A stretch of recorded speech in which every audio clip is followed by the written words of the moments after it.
Hola, soy Sergio, y este es mi nuevo relato original. Sergio arrojó el saco de papas sobre el porche nevado de la casa de campo y se volvió hacia su esposa con una fría determinación en los ojos. Aquí tienes leña y comida para una semana. Me voy con Marina a Turquía. Me llevo a los niños conmigo. Ana estaba en el umbral de la puerta, apretando contra su pecho una carpeta de cuero con documentos, y observaba en silencio cómo su esposo descargaba apresuradamente del maletero un atado de troncos de abedul. «Ya cambié las cerraduras del apartamento», gritó él desde la ventana entreabierta del auto, donde en el asiento trasero estaban sus hijos, la pequeña Elisa de 5 años y el niño Iván de 3. Y Ana sonrió con esa extraña sonrisa de una mujer que sabe algo que su traidor ni siquiera sospecha. El motor rugió, las ruedas patinaron en la nieve suelta, y el coche negro rodó lentamente por el estrecho camino entre los pinos cubiertos de escarcha. Ana siguió con la mirada las luces rojas de los faros traseros y solo entonces se permitió apretar más la carpeta. Dentro había documentos que, en unas horas, convertirían el triunfo de Sergio en una catástrofe. El viento levantó polvo de nieve del techo y se lo arrojó al rostro, pero ella no se inmutó. Hace 48 horas aún era una esposa abandonada común y corriente, a la que su marido había llevado lejos de la ciudad para poder volar tranquilamente con su amante y los niños. Ahora era una mujer que tenía en sus manos la justicia. Un mes antes, Ana había entrado al despacho de su esposo para buscar sus gafas olvidadas y accidentalmente derribó una pila de papeles sobre el escritorio. Los documentos se esparcieron por el suelo y entre ellos vio un poder notarial para la venta de su apartamento de 3 habitaciones, emitido a nombre de Marina Cosio. Sus manos temblaron tanto que apenas pudo enfocar la cámara del teléfono en el texto. Cada línea era como una puñalada. Sergio no planeaba solo irse con su amante. Quería dejarla a ella y a los niños sin un techo sobre sus cabezas.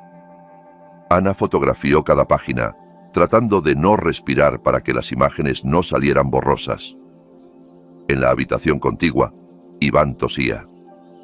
Los fríos otoñales habían desencadenado otro episodio de asma, y ahora el inhalador no se apartaba de su mesita de noche. Ella recogió con cuidado los papeles y salió del despacho, apretando en el bolsillo el teléfono con las fotos comprometedoras. En la habitación de los niños, Iván dormía abrazado a su osito de peluche, y junto a la almohada reposaba el inhalador azul, compañero fiel de sus 3 años de vida. Ana ajustó la manta y besó a su hijo en la frente, sabiendo ya que a la mañana siguiente iría al notario. El despacho de María Victoria olía a café y perfumes caros. La notaria examinó con atención los documentos que Ana le llevó y sacudió la cabeza con un gesto profesional. Técnicamente todo está en orden, pero usted tiene derecho a revocar cualquier poder emitido en su nombre, explicó, sacando formularios del cajón de su escritorio. Ana firmó los papeles con la fría concentración de un cirujano en una operación. Revocación de todos los poderes para la venta de bienes inmuebles, reasignación temporal de la custodia de los niños a su madre, Valentina Pérez. Cada firma era un acto de venganza, meticulosamente planeado y legalmente impecable. Los documentos entrarán en vigor en un mes, el 15 de diciembre, dijo la notaria, estampando el sello. Ana asintió. Justo para esa fecha Sergio había planeado el viaje a Turquía. Ella había visto las impresiones de los boletos en su teléfono. La noche antes de la partida transcurrió en el ajetreo habitual. Sergio correteaba por el apartamento, armando las maletas de los niños y hablando por teléfono con Marina, quien llamaba cada media hora con nuevas demandas y caprichos. «No olvides el inhalador de Iván», recordó Ana, metiendo en la mochila del niño un inhalador de repuesto y un paquete de prednisona. Preparó la cena como siempre, con cuidado y cariño, pero en la copa de su esposo disolvió discretamente una pastilla molida de somnífero. Sergio debía dormir profundamente para que ella pudiera tomar su teléfono y enviar un mensaje a su madre. «Mañana llevo a los niños contigo por una semana». Valentina Pérez estaba advertida y esperaba ese mensaje como una señal para actuar. El somnífero hizo efecto más rápido de lo esperado. Sergio se durmió directamente en la mesa con la cabeza sobre los brazos. Ana sacó con cuidado el teléfono de su bolsillo y escribió el mensaje necesario. ¿Enviar? Listo. Ahora su madre sabía oficialmente que al día siguiente debía recoger a sus nietos, y los documentos de custodia adquirían fuerza legal. Por la mañana, Ana despertó a los niños más temprano de lo usual. Iván tosía y se quejaba, pidiendo quedarse en casa con mamá, pero ella lo abrazó fuerte y susurró: «Papá, te mostrará el mar, mi amor». Verificó que el inhalador estuviera en la mochila del niño y besó a ambos con una ternura especial, sin saber cuándo los vería de nuevo. Elisa charlaba alegremente sobre el viaje inminente, mientras Iván se aferraba a su madre, sintiendo su tensión con el corazón infantil. En el asiento trasero ya esperaba Marina, con un nuevo abrigo de piel, manicura impecable y ojos fríos de una mujer acostumbrada a obtener lo que quiere a cualquier precio. Ni siquiera saludó a Ana, solo miró la hora en su reloj caro. Sergio cargaba apresuradamente las maletas en el maletero, nervioso por el retraso matutino. Estaba seguro de su plan: dejar a su esposa en la casa de campo sin comunicación, volar con los niños y su amante, y al regreso presentarle la venta del apartamento como un hecho consumado. Un cálculo simple y cruel de un hombre que se creía más listo que los demás. Ana se paró en el porche y agitó la mano despidiendo el auto. Bajo el brazo llevaba la carpeta de cuero con copias de todos los documentos. Su seguro y prueba de que, a veces, la traición se vuelve contra el traidor. La nieve crujía bajo sus pies cuando regresó a la casa. Y por primera vez en un mes, Ana se permitió sonreír de verdad. El mostrador de facturación en el Aeropuerto Internacional de la Ciudad de México zumbaba con voces de pasajeros y anuncios en 3 idiomas. Sergio extendió con confianza 4 pasaportes: el suyo, el de Marina y los de los niños. Elisa giraba alrededor, admirando los carteles brillantes de los resorts turcos, mientras Iván se aferraba a la pierna de su padre, aún somnoliento después del viaje matutino. La empleada detrás del mostrador examinó los documentos, pasando páginas y comparando fotos con rostros. Sus cejas se fruncieron lentamente y Sergio sintió el primer pinchazo de ansiedad. ¿Tienen el permiso notarial de la madre para sacar a los niños del país?, preguntó ella, levantando la vista. Marina tamborileaba nerviosamente con sus uñas pintadas sobre la superficie de plástico del mostrador. Su nuevo abrigo estaba desabrochado, revelando un vestido caro color ola marina. Ya se imaginaba paseando por las playas turcas. ¿Qué permiso? Soy el padre, respondió Sergio desconcertado. Pero la empleada ya llamaba al servicio de seguridad. Elisa empezó a lloriquear, sintiendo la tensión de los adultos. Iván tiró de la manga de la chaqueta de su padre y susurró: «Papá, quiero a mamá». Sergio le acarició mecánicamente la cabeza, sin apartar la mirada del rostro de la joven que tecleaba rápidamente en el ordenador. 10 minutos después, los llevaron a una pequeña oficina del jefe de turno del Servicio de Fronteras. El oficial uniformado verificaba metódicamente la base de datos, mientras en la pantalla del computador aparecían líneas con información oficial. Marina se removía en la silla y miraba constantemente su reloj. Su vuelo salía en 1 hora y media. Desde hoy, la custodia temporal de los menores Elisa e Iván Solano recae en Valentina Pérez, leyó el guardia de fronteras en voz monótona desde la pantalla. Sergio sintió que el suelo se hundía bajo sus pies. Instintivamente buscó su teléfono en el bolsillo, pero estaba vacío. Lo había dejado con Ana en la casa de campo. Marina se levantó de un salto y salió al pasillo, acercándose al primer pasajero que vio. ¿Me presta su teléfono? Es una emergencia. Su voz temblaba de pánico mal disimulado. Un hombre de mediana edad se lo dio con empatía, y Marina marcó rápidamente el número que Sergio le dictó con voz trémula. Valentina Pérez contestó al primer tono como si esperara la llamada. Ana hizo lo correcto. Recogeré a los nietos ahora mismo. Su voz era calmada e inquebrantable, como la sentencia de un juez.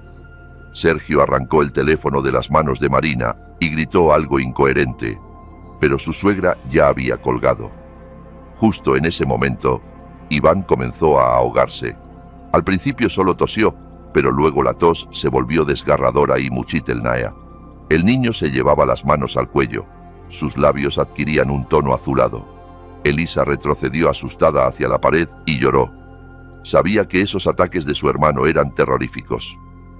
Sergio levantó a su hijo en brazos y corrió hacia la salida de la oficina. ¿Dónde está el puesto médico? ¿Dónde está el puesto médico?, gritaba, abriéndose paso entre la multitud de pasajeros. El guardia indicó la dirección y un minuto después irrumpieron en una habitación pequeña con paredes blancas y olor a antiséptico. La enfermera de bata blanca rebuscaba en los gabinetes, abriendo cajones uno tras otro.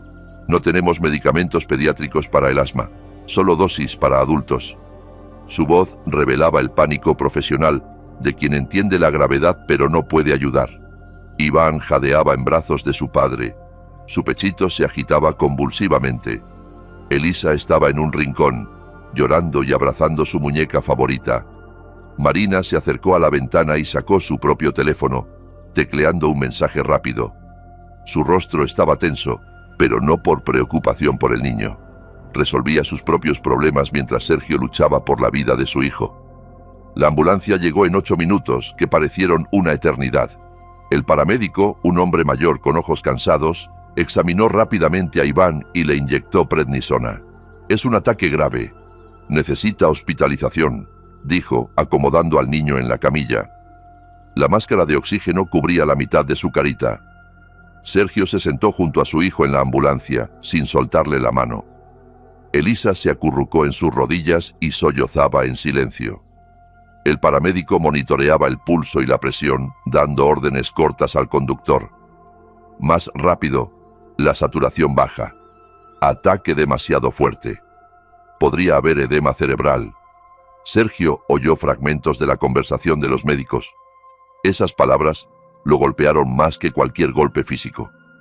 Miró por la ventana trasera y vio un taxi amarillo alejándose del aeropuerto en dirección opuesta. Marina había desaparecido, dejándolos solos con la catástrofe. El vehículo corría por la autopista nevada. La sirena cortaba el crepúsculo invernal con destellos azules. Iván yacía inmóvil. Solo su pecho subía y bajaba débilmente bajo la máscara de oxígeno. Sergio rezaba por primera vez en meses, torpemente, desesperado, prometiendo a todos los santos lo que fuera a cambio de la vida de su hijo. Elisa se durmió en sus brazos, exhausta por el estrés y las lágrimas. El paramédico revisó los instrumentos y sacudió la cabeza. El estado del niño seguía crítico. Fuera de la ventana pasaban las luces de la Ciudad de México, indiferentes a su tragedia, y Sergio entendió que su vida anterior había terminado para siempre. En el bolsillo de su chaqueta estaban los boletos a Turquía, ahora convertidos en papeles inútiles. Marina había huido con sus sueños de una nueva vida, y Ana había resultado más astuta y despiadada de lo que imaginaba. Pero nada de eso importaba ahora. Solo contaba Iván, luchando por cada respiro bajo la máscara de plástico. Dale like a este video para que YouTube sepa que te interesan estas videohistorias y te recomiende más relatos de calidad. La sala de emergencias del hospital infantil los recibió con olor a cloro y sonidos de equipo médico. Los doctores en batas blancas trasladaron rápidamente a Iván de la camilla de la ambulancia a una de hospital, sin dejar de monitorear su estado. El niño yacía quieto, con la máscara de oxígeno ocultando la mitad de su rostro y cables de sensores conectados a un monitor portátil. Sergio intentó seguirlos, pero un guardia corpulento le bloqueó el paso. Solo personal médico, espere en el pasillo. Su voz no admitía réplicas. Elisa se aferraba a la chaqueta de su padre, sollozando y repitiendo: «Ivancito, Ivancito». Las puertas de reanimación se cerraron, dejándolos en el silencio estéril del pasillo hospitalario. En el estacionamiento frente a la entrada principal, se detuvo el viejo Toyota de Valentina Pérez. Ana bajó del auto y se dirigió rápidamente hacia la puerta. Su rostro estaba pálido, pero decidido. Sabía que este momento era inevitable.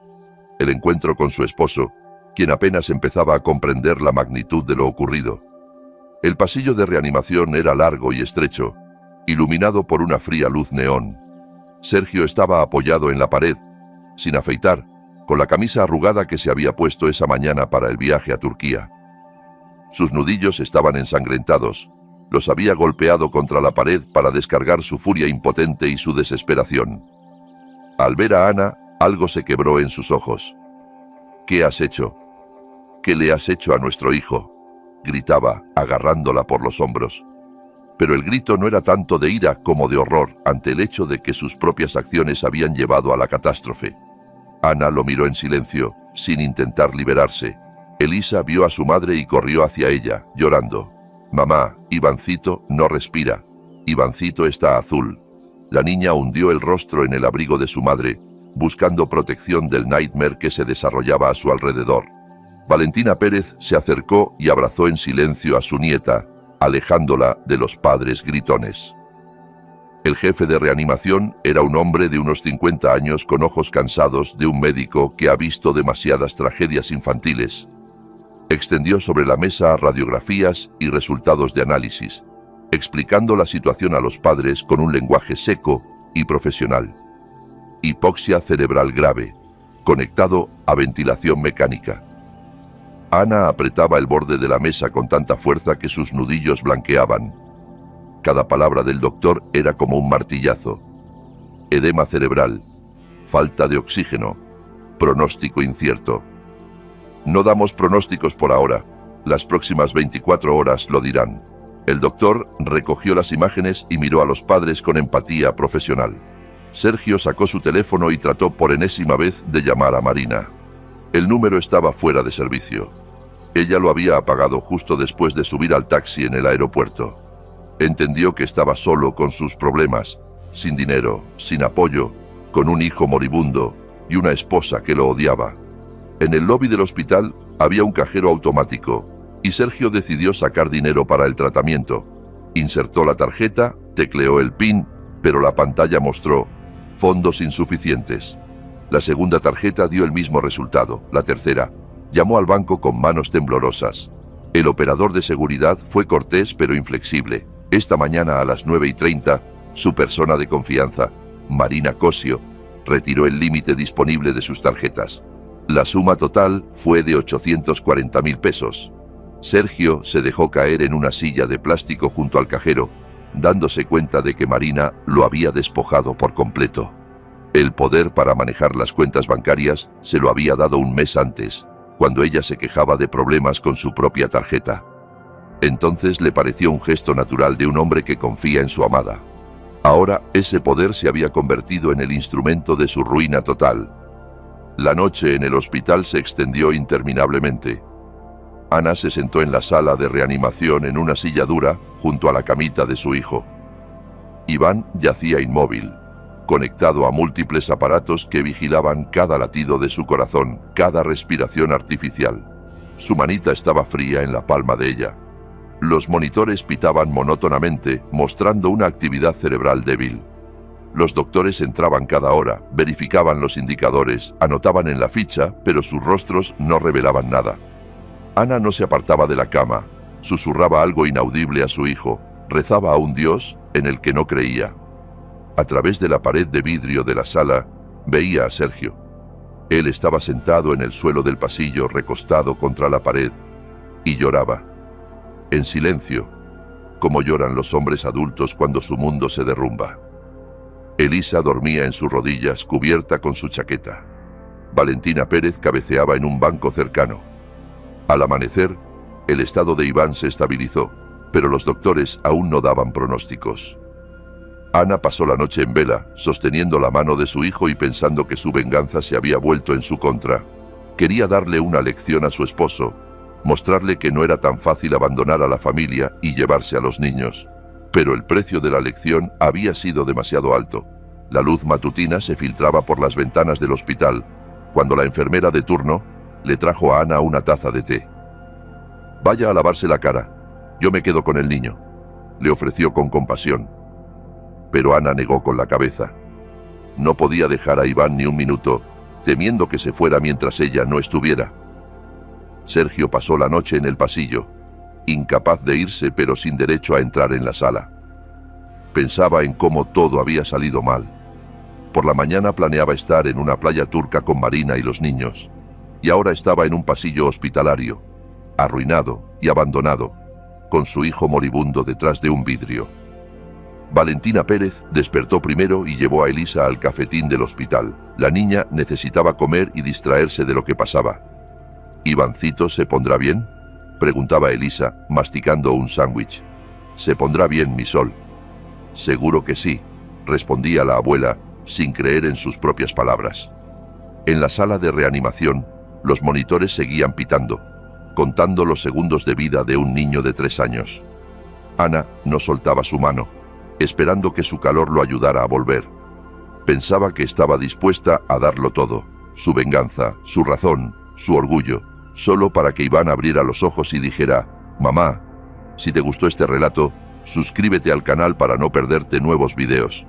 La mañana del tercer día en reanimación empezó con un milagro.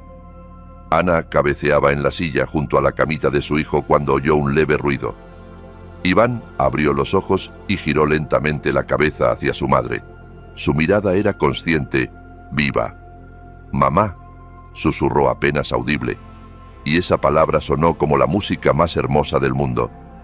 La enfermera de turno llamó inmediatamente a los doctores, y un minuto después una brigada de batas blancas irrumpió en la sala. El jefe de departamento examinaba los reflejos del niño, alumbraba sus ojos con una linterna, le hacía preguntas simples. «¿Cómo te llamas? ¿Cuántos años tienes?». Iván respondía en voz baja pero clara, y cada respuesta era prueba de que su cerebro no había sufrido daños. «Es un verdadero milagro», dijo el doctor, estudiando los indicadores de los aparatos. Ana lloraba, besando a su hijo en la frente, en las mejillas, en las manitas.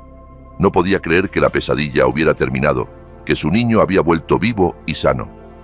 Los monitores mostraban signos vitales estables. La respiración se había recuperado. Sergio entró corriendo a la sala al oír las voces de los doctores. No había dormido en 3 días. Su rostro estaba cubierto de barba incipiente, sus ojos rojos por el cansancio y las lágrimas. Al ver a Iván consciente, se lanzó hacia la cama, pero el niño se volvió asustado y se pegó a su madre. Iván recordaba los gritos en el aeropuerto.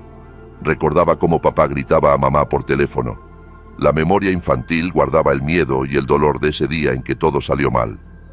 «No quiero a papá», susurró, y esas palabras hirieron a Sergio más que cualquier acusación.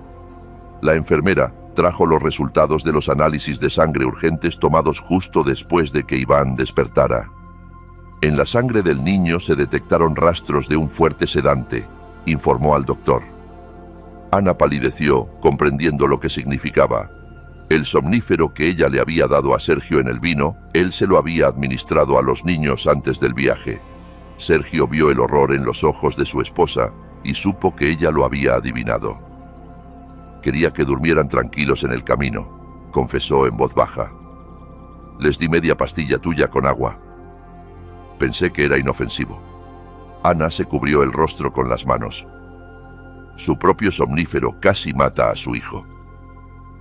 El doctor explicó que los sedantes para adultos pueden causar en niños una reacción paradójica. En lugar de sueño, excitan el sistema nervioso, lo que provoca ataques de asma. La combinación de estrés, el aire viciado del aeropuerto y el medicamento creó las condiciones perfectas para la catástrofe. 2 días después, un investigador llegó al hospital, un hombre de mediana edad con ojos penetrantes y rostro fatigado. Trajo una carpeta gruesa con documentos y fotos. «Tenemos información sobre Marina Cosio», dijo, extendiendo sobre la mesa imágenes de cámaras de vigilancia. Marina Cosio es un alias. Su nombre real es Elena Vargas, una estafadora profesional, buscada a nivel federal por 3 casos criminales. El investigador mostró fotos de las cámaras del aeropuerto. La mujer con el abrigo conocido se iba con la maleta de Sergio mientras él luchaba por la vida de su hijo. Sergio miraba las imágenes y no podía creerlo. La mujer con quien planeaba una nueva vida era una delincuente. Su esposa, sin querer, lo salvó de la cárcel. Continuó el investigador. Cosio se especializa en hombres adinerados con hijos.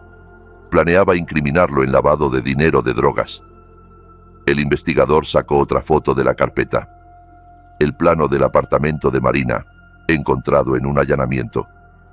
La policía forzó la puerta de su vivienda alquilada y halló un archivo completo de esquemas fraudulentos. documentos falsos, fotos de otros hombres con niños, grabaciones de llamadas telefónicas. En el escritorio de Marina había un plan detallado de la operación contra la familia Solano: sedar a los niños durante el viaje, simular su secuestro por el padre, luego extorsionar a la madre exigiendo rescate por su regreso, al tiempo que vendía el apartamento y transfería el dinero a cuentas ficticias. Estudió a su familia durante 3 meses, explicaba el investigador. Sabía de la enfermedad del hijo, de sus problemas familiares, de su situación financiera. Usted era el objetivo perfecto, un empresario exitoso en crisis de mediana edad, dispuesto a todo por una joven amante. Sergio escuchaba y sentía cómo se derrumbaba lo último que le quedaba: la ilusión de que al menos Marina lo amaba.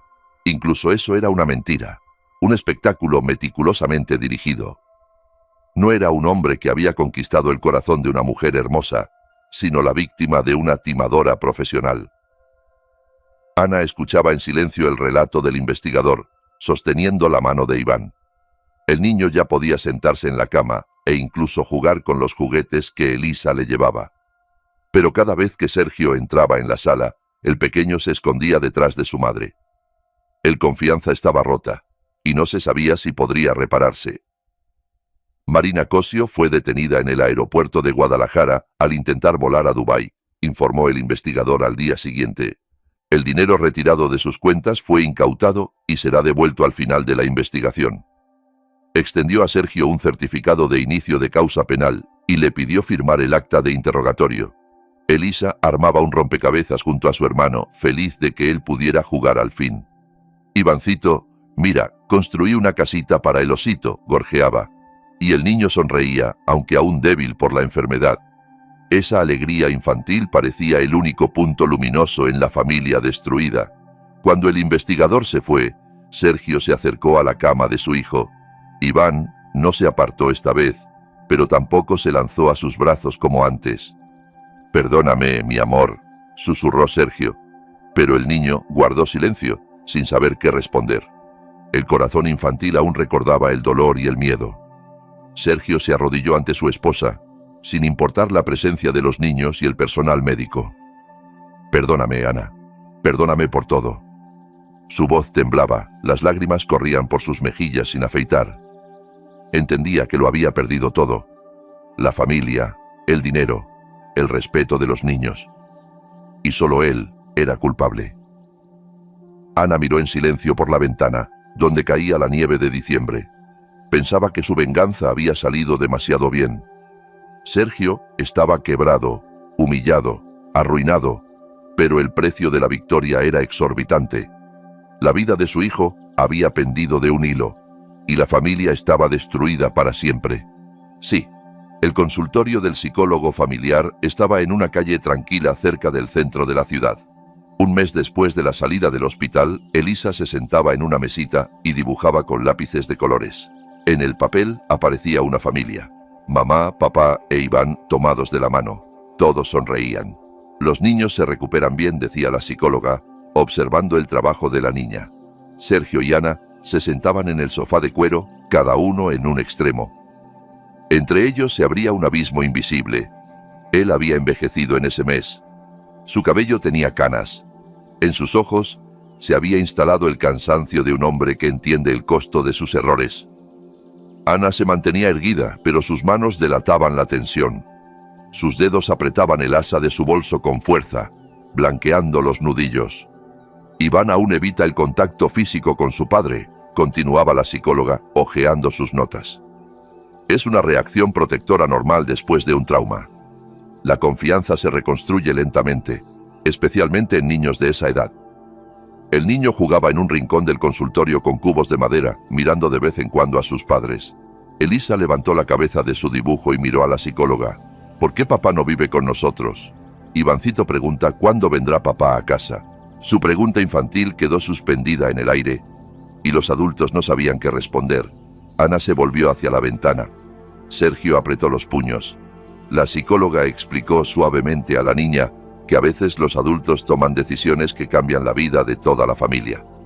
«Pero eso no significa que papá haya dejado de quererlos», añadió, mirando a Sergio. Él asintió, sin confiar en su voz. Las palabras de amor sonaban amargas cuando uno mismo ha destruido lo que amaba.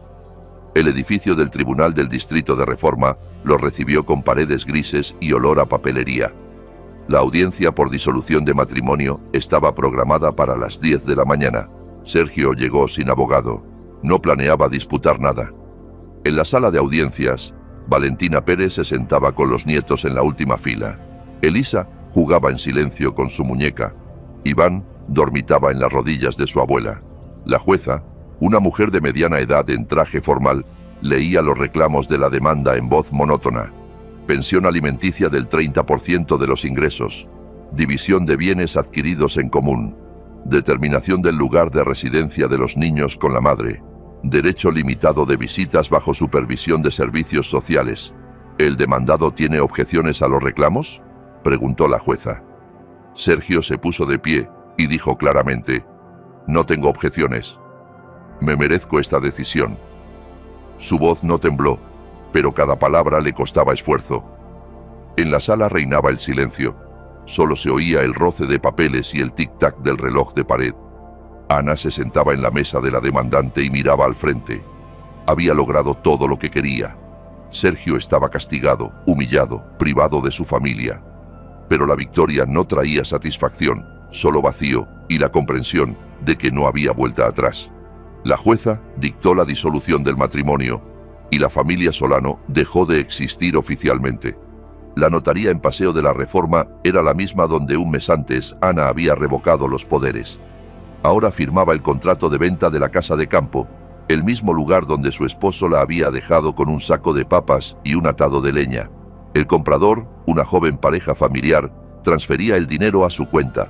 La suma bastaba para el tratamiento de Iván en una clínica alemana.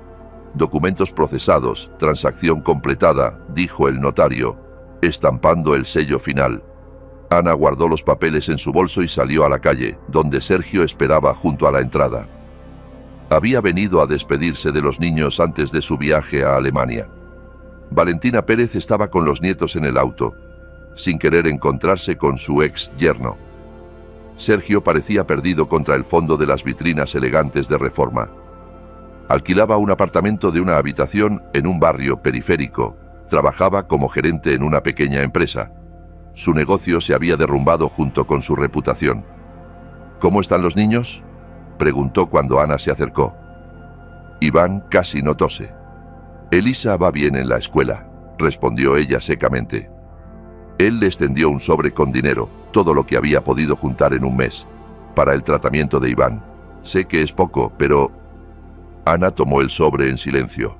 Contenía 15.000 pesos, una miseria comparada con lo que Marina había robado, pero para él eran sus últimos ahorros. El aeropuerto internacional de la Ciudad de México, el mismo lugar donde un mes antes su familia se había derrumbado. Ahora estaban en la sala de salidas, preparándose para partir a Múnich. Iván sostenía en las manos un nuevo inhalador alemán, más avanzado que el viejo. Elisa apretaba contra su pecho una mochila con juguetes y libros en alemán. Sergio se agachó ante su hijo. El niño no se apartó esta vez, pero tampoco se arrojó a sus brazos como antes. «Seré bueno, y tú sé bueno, papá», dijo Iván en voz baja, y esas palabras sonaron como perdón y sentencia al mismo tiempo. Sergio abrazó a su hijo con cuidado, temiendo romper el frágil confianza. Elisa se acercó y le dio un papel doblado. Era el mismo dibujo del consultorio de la psicóloga, la familia tomada de la mano. «Para que no nos olvides», dijo seria. Sergio tomó el dibujo con manos temblorosas y lo guardó en el bolsillo interior de su chaqueta, cerca del corazón. Ana estaba al lado, observando la despedida. En sus ojos no había odio, pero tampoco perdón, solo cansancio y la comprensión de que algunas heridas no cierran nunca. Le kivnul secamente a su ex esposo, de manera formal, como a un conocido con quien ya no comparte camino. Valentina Pérez tomó a los nietos de la mano y los llevó hacia la puerta de embarque. Elisa se volvió y agitó la mano a su padre. Iván caminaba en silencio, respirando concentrado por el nuevo inhalador. Sergio se quedó junto a las grandes ventanas, despidiendo con la mirada a las personas más queridas de su vida. El avión de Lufthansa ganaba altura lentamente sobre la nevada Ciudad de México. Ana miraba por la ventanilla las luces de la ciudad, que se hacían cada vez más pequeñas. Abajo quedaba la familia destruida, la venganza que se convirtió en tragedia y una dura lección sobre que la victoria no siempre trae felicidad. Iván dormía en su hombro, respirando de manera uniforme y tranquila. Los doctores alemanes prometían nuevos métodos de tratamiento que podrían curar su asma para siempre. Elisa hojeaba un folleto colorido de la clínica de Múnich, intentando descifrar palabras desconocidas. «¿Mamá, volveremos a casa?», preguntó. Ana le acarició el cabello y miró por la ventanilla. Delante había una nueva vida sin venganza ni engaño, sin odio corrosivo, solo con esperanza en la curación de su hijo y la posibilidad de empezar de cero. «Encontraremos un nuevo hogar», susurró, y el avión los llevó hacia un futuro incierto. Te recomiendo escuchar estos 2 relatos que ves en la pantalla. Estoy seguro de que te gustarán. Y en los comentarios de este video encontrarás un enlace a una selección de los mejores relatos de todo Internet. Gracias por ver.